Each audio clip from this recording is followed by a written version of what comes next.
Every door closed, every person gone.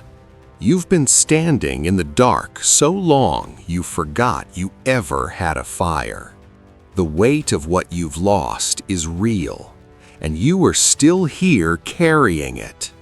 That is not something to apologize for.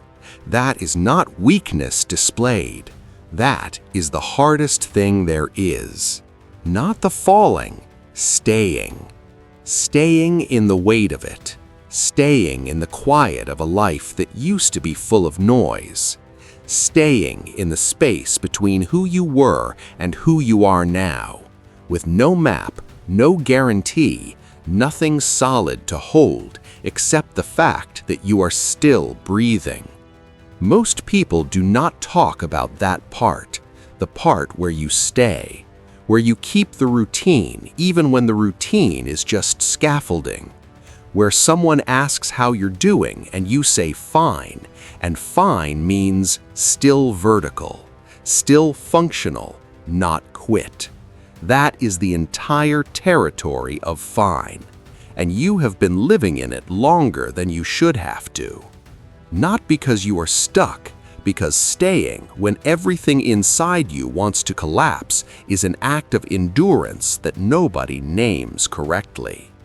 The ones who walked away made it look clean, like closing a door on a room they were visiting, like leaving did not leave a shape behind, a hole with specific dimensions, the exact dimensions of what used to fill the space.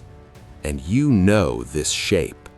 You wake up and reach for it, not consciously, out of habit, out of the built-over years habit of a life organized around a presence that is no longer present. The reach comes back empty, every morning, same empty, different weight. Some mornings it is sharp, some mornings it is just heavy, some mornings it is both at once, blunt and pointed, heavy and hollow in the same breath, in a way that has no clean description and no clean answer. Not because you haven't tried to answer it, because the answer is not a clean one, because the truth of what was built and what was taken does not resolve in a sentence. It resolves in time, in choices, in the slow, undramatic day-by-day work of building something from what was not taken. And that work, quiet, unwitnessed, you are already doing. There is a kind of dark that has no name. Not the dark of a bad week, not a rough season you can see the end of from here. The kind that settles in the bones, the kind that makes mornings feel like punishment. The kind where you wake and the first thought is not what is possible today. It is wait. Just wait. And you carry it through the mechanics of the morning. You carry it into every room. You carry it into every conversation where you smile just enough to make sure nobody asks the question you do not have the energy to answer honestly. Not because you are dishonest, because explaining the full weight to someone who has not carried it costs more than you have to spend. So you carry it alone, the way you carry everything, quietly, without asking, without showing the cost, without ever letting the damage be visible to anyone who might make it about their reaction instead of your reality. That habit goes back further than this loss. This is not the first version of it. This is the most recent version of something running longer than you can trace. The habit of deciding before anyone asks that your weight is too much to share, that your need is too loud to voice, that the full unedited truth of what you carry would be enough to push away anyone who has not already gone. So you pre-edited yourself for years. You gave people the version of you that was manageable, functional, low maintenance, easy enough to be around for extended periods. And somewhere in the long practice of making yourself manageable, you started to believe the edited version was real, that the weight kept hidden did not count, that the things never spoken did not matter, that the self never shown to anyone did not actually exist. But it existed. It always existed. And the question sitting at the base of everything, the one you have been moving too fast to hear, what would have happened if you had shown the real version? Not the managed one, not the performance, not the version assembled to be easy, the actual one, full weight, full need, full cracks. Would the ones who left have stayed or walked faster? And what does it mean about the architecture of your life that you never let anyone answer that? That is the trap. Not the loss itself, not the silence replacing what was there.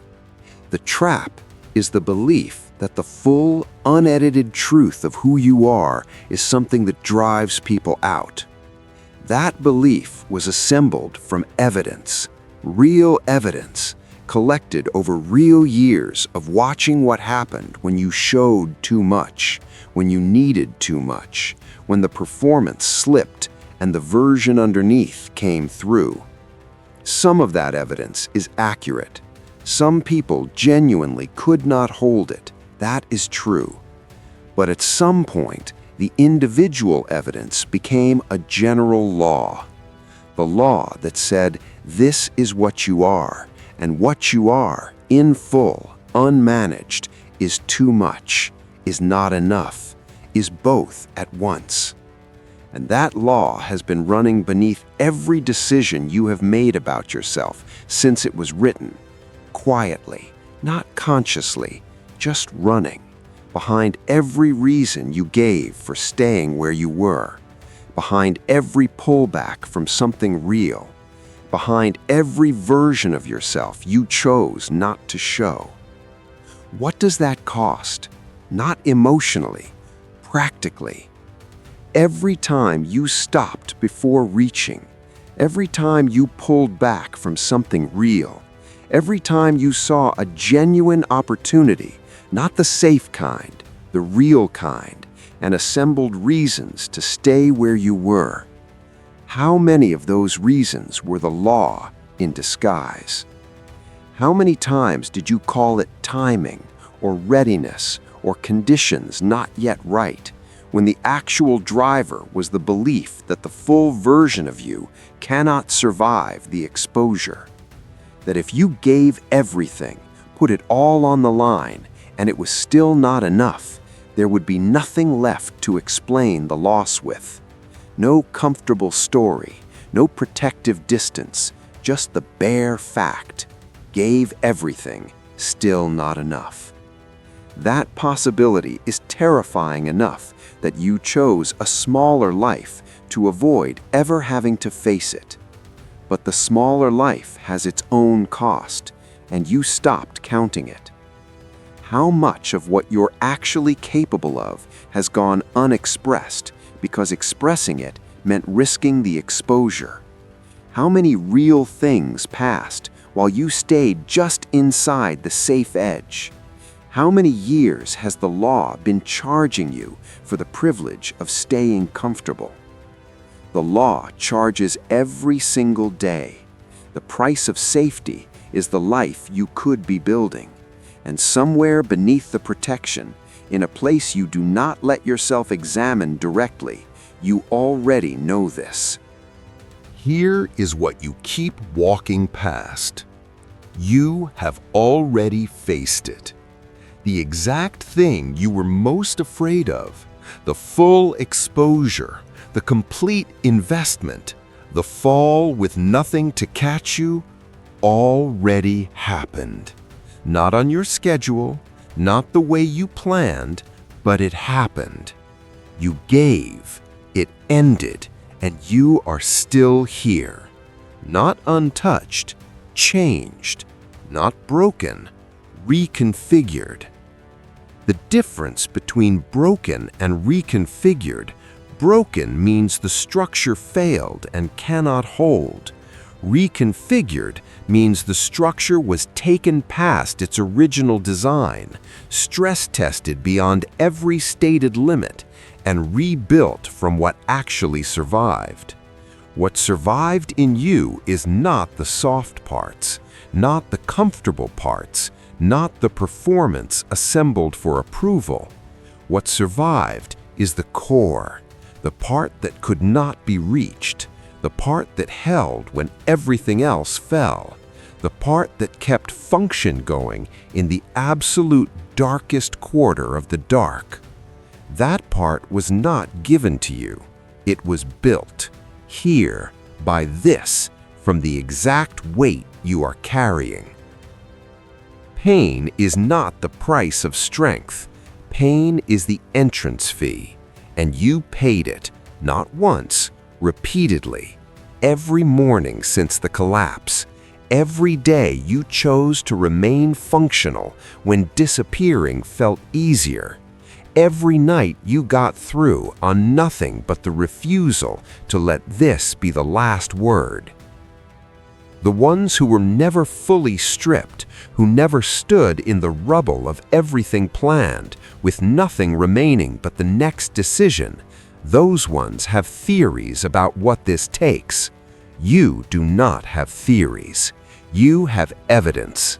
The evidence of your own endurance, lived in real time, paid in real cost, with no structure holding you up except the choice itself. That evidence is the only data you need about what you are made of, not what you fear, not what the law concluded, not what the voice says at 3 a.m. The evidence, still here, still building, not finished. The world does not break the weak. It destroys them. But you are not destroyed. That is the only data point that matters. Not what was lost, what remained. And what remained is harder than everything that tried to remove it. That hardness is not damage. That hardness is the one edge the comfortable ones do not carry. The ones handed clean paths, unbroken starts, relationships that never cost them everything. The comfortable ones carry potential. You carry proof. The comfortable ones carry hope. You carry hunger. The kind carved from real loss. The kind that does not fade when conditions improve, because it did not come from conditions. It came from the floor, from the version of yourself that had absolutely nothing left and still refused to stop. No manufactured version of that hunger exists, no shortcut to it, no way to acquire it without going through exactly what you went through. Everything that tried to destroy you produced it. Hope is a luxury. You traded it for something harder, for results that come not from believing it will work out, but from refusing, flat, cold, final, to accept that it won't. For endurance that comes not from feeling inspired, but from knowing, earned, paid, proven, that you can survive the worst version of the scenario. You proved it already. And proof does not expire. It does not erode. It does not shrink when circumstances get heavy again. It is the permanent record of everything you refuse to let end you. And when the voice comes back, it will come back. You do not argue with it. You show it the record. Every day moved when the weight said stay. Every choice made in the dark. Every version of yourself refused because it was smaller than what this cost. The record is not sentiment. The record is data. And the data says, still here. Fear is baggage. Not metaphorically, practically. Dead weight, carried alongside everything else. The fear of falling again. The fear of showing the full version and watching it fail. The fear of going all in on something real and landing back on the floor. That fear is not irrational. It is a logical response to real events. It came from accurate information. It makes complete sense. But fear never decided upon, becomes the ceiling. Not the thing that happened to you, not the pain, not the loss. The fear of the thing happening again, that is the ceiling. Ceilings are not walls. Walls stop you cold. Ceilings are just the place where you stopped believing in your own height. You leave them behind not by pretending the fear is gone, but by building towards something large enough that the ceiling no longer applies to the height you are reaching. Kill your doubts before they kill your future. Not with a declaration, with a decision. With the daily, unannounced, unremarkable decision to build above the last measurement. The darkest point was not the day it ended. The darkest point was the weeks after, when the shock wore off, when the numbness cracked, when you could not keep moving fast enough to stay ahead of what was catching up. And it caught you, in a room, alone, with all of it.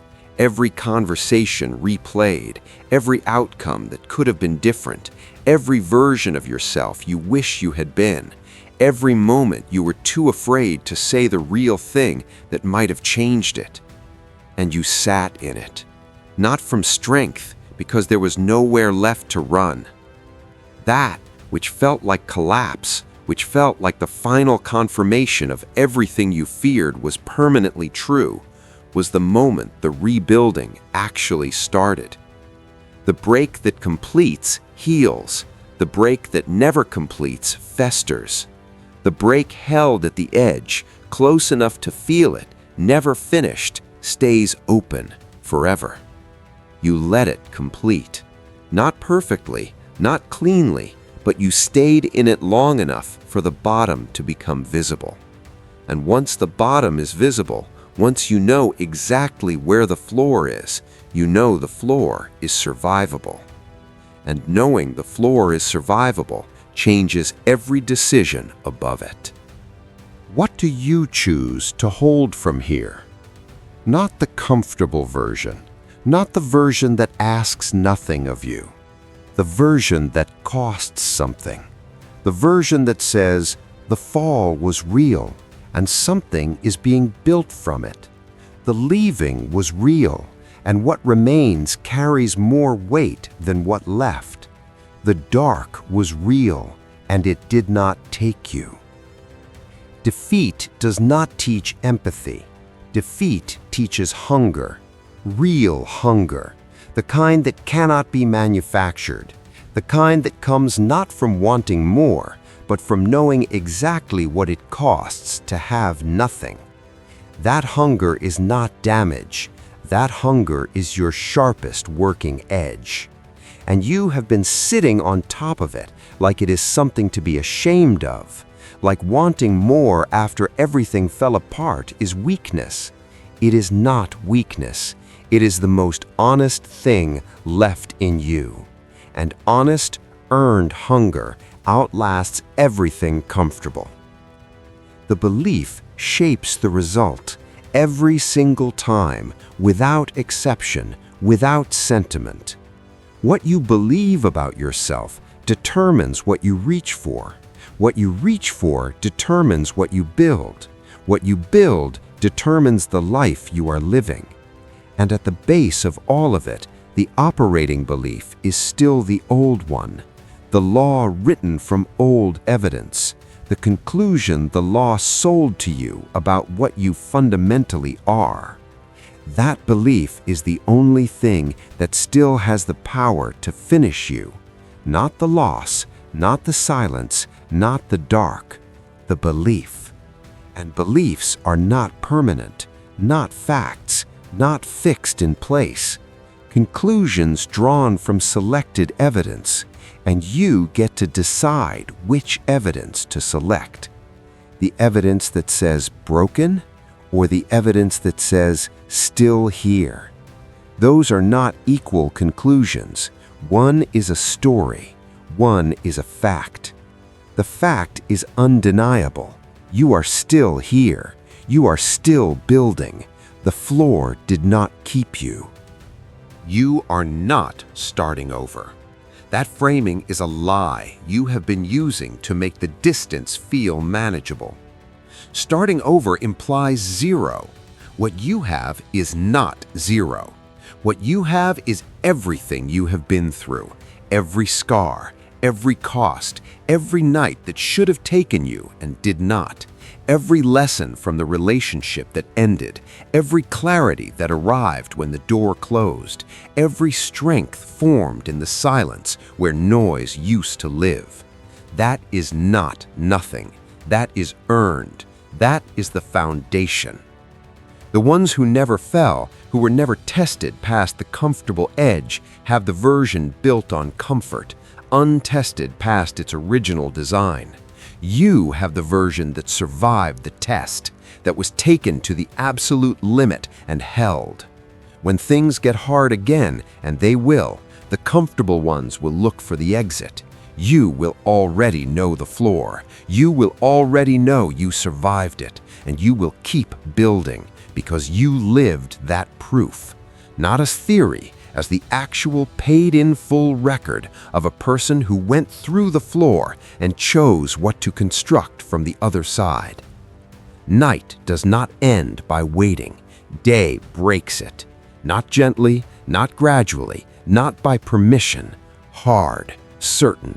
The dark retreats, not because it chose to, because it had no choice. That is what you are doing. Not loudly, not with announcement, not with a guaranteed timeline, but breaking the dark. One choice, one day, one refusal to stay down at a time. And every version of yourself shaped by fear, every edge sanded smooth for someone else, every ceiling you stayed under, every piece of yourself made smaller to fit inside a space that was never the right size, that version was the cost of surviving. You paid it. And on the other side of everything stripped away, space, real space, to decide what you are actually building toward, to stop performing and start constructing, to refuse every story the loss tried to write about you, to show up as the full version, finally, without pre-editing, without management, without shrinking to fit inside something that was always too small for what you are actually capable of. The scars are not evidence of defeat. The scars are the record of every battle that tried to end you and couldn't. Only the broken rise stronger. The rest just fall. You are not the rest. You do not become what you are capable of by wishing it. You become it by surviving the hell that was supposed to prove it was impossible, and choosing what to build from the proof that you are still here. Not cleanly, not without cost, not without the weight pressing against every single step, but moving, still moving, and movement in the dark, heavy, slow, unwitnessed, unannounced, is not luck. It is character, the kind that cannot be performed, the kind that cannot be faked, the kind that only exists in the ones tested past the comfortable edge, who chose, quietly, alone, without recognition, to keep going anyway. Every door closed, every person gone. You have been standing in the dark so long, you forgot you ever had a fire. The fire did not go out. It went underground, into the hunger, into the discipline of every hard day, into the quiet, unwitnessed, unannounced record of every choice made in the dark when nothing was watching and nothing was guaranteed. The weight of what you lost is real, and you are still here. Not by accident, not by luck, not by the mercy of circumstances finally breaking your way. By choice, the same choice made every single day, in the same weight, in the same dark, to refuse the floor as a permanent address. Every person who walked away could not hold what you are building. Every door that closed sealed off the path that was not taking you there anyway. And the dark you have been standing in, heavy, boneless, nameless, was never the end. It was the only place where everything that was not real finally burned away. And what remains, stripped of the performance, stripped of the management, stripped of every version of you built for someone else's comfort, is yours. Built from cost, built from loss, built from the floor. And nothing built from that place can be finished by the things that tried to finish you, because those things already tried, and you are still here.